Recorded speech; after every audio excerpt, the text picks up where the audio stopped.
प्राचीन समय में एक नगर में एक धनवान व्यापारी रहता था। धन, वैभव, प्रतिष्ठा सब कुछ होने के बावजूद उसके कोई संतान नहीं थी। वह और उसकी पत्नी बहुत दुखी रहते थे। दोनों भगवान शिव की सच्चे मन से उपासना करते थे और सोमवार का व्रत रखते थे। समय बीतता गया, परंतु संतान सुख नहीं मिला। एक दिन व्यापारी निश्चय करके काशी पहुंचा और भगवान शिव के दर्शन कर प्रार्थना करने लगा, हे भोलेनाथ, मैं आपका भक्त हूँ, मुझे संतान का सुख दीजिए। भगवान शिव उसकी भक्ति से प्रसन्न हुए और बोले, वत्स, तुझे पुत्र अवश्य प्राप्त होगा, परंतु वह दीर्घायु नहीं होगा। व्यापारी कुछ देर चुप रहा, फिर हाथ जोड़कर बोला, भगवान, संतान तो मिले, शेष आपका प्रसाद है। शिव ने तथास्तु कहा और वह प्रसन्न मन से घर लौट आया। समय आने पर उसकी पत्नी ने एक सुंदर पुत्र को जन्म दिया। घर में खुशियां छा गईं, परंतु व्यापारी को याद था कि बालक की आयु अल्प है। ज्योतिषियों के अनुसार लड़के का विवाह के समय अकाल निधन होना था।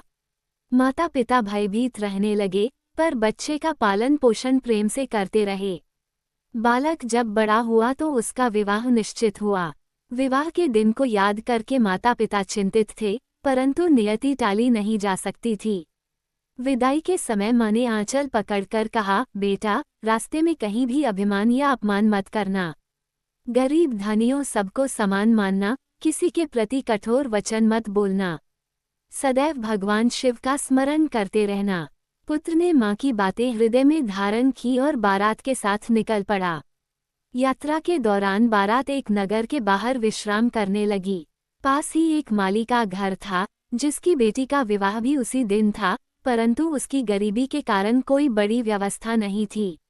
माली की पत्नी ने बारातियों को देखा और सोचा कि यदि ये मेरे घर कुछ क्षण बैठ जाएं, तो मेरा आंगन भी मंगलमय हो जाए।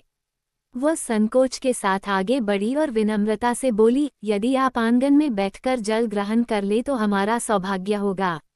दूल्हे ने मुस्कुराकर कहा, माता, हमें अत्यंत प्रसन्नता होगी। सबने सादर उसका निमंत्रण स्वीकार किया।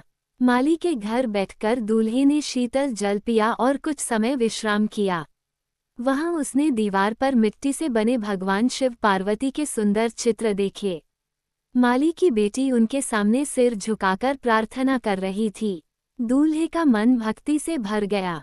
उसने भी सच्चे मन से प्रार्थना की, हे भोलेनाथ, यदि मेरे पूर्व जन्म के पाप मेरे आगे बाधा बनकर खड़े हैं तो उन्हें क्षमा करें।